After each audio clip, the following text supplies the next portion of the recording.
Legal advisor for the International Committee of the Red Cross, Romina Morello, says the world is witnessing unprecedented suffering in conflict zones.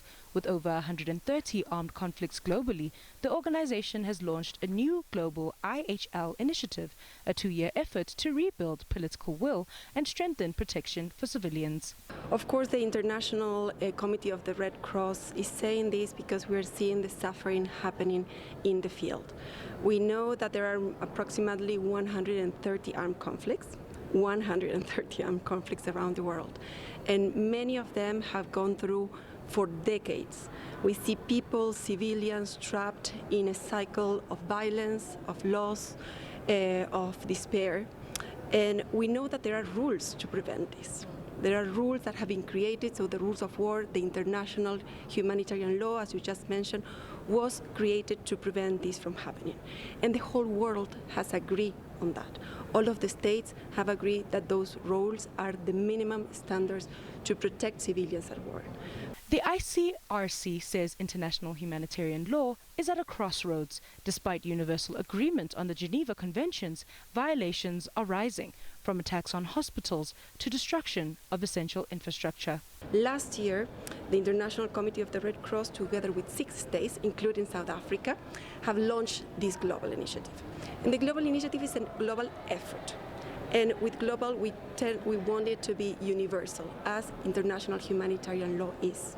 What it's looking is to bring the laws of war in practice to the armed conflicts, to bring humanity into the center of the interests of the states.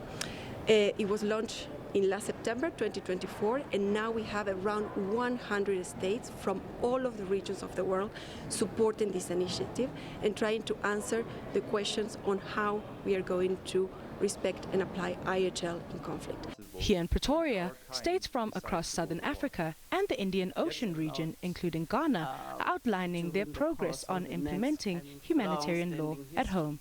Ghana's High Commissioner to South Africa, Benjamin Kwashi, says this commitment is rooted in the country's democratic values. I can confidently say that despite the fact that there is no public scorecard, Ghana has done quite a lot when it comes to ensuring that domestically we are able to adhere to what international humanity law speaks about. Over the years, under the new administration of President John Dramani Mahama, Ghana has been seen to champion the cause of ensuring that we don't only showcase our belief in the rule of law outside, but also domestically as a country. So we've ensured that as a country, in our internal politicking, in our internal infrastructure discussions, we always envisage the process of ensuring that humanity is taken care of. He also reiterated that respect for humanitarian law is essential for long-term peace, especially on a continent facing multiple interconnected conflicts. The continent is one that is rife with a lot of conflicts. There are about 50 plus active conflicts in Africa, and we believe that this transcends borders because most of these wars have rippling effect into other countries. I come from the West African sub-region, and then you might have heard of the Sahel.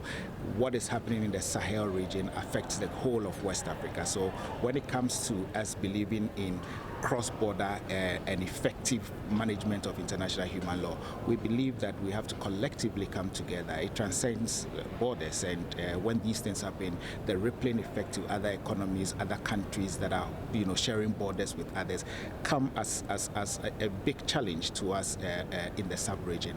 The outcomes of this regional seminar will feed into major 2026 global meetings, where states are expected to adopt concrete recommendations to restore humanity in war. I'm Butlali Pile, SABC News, Pretoria.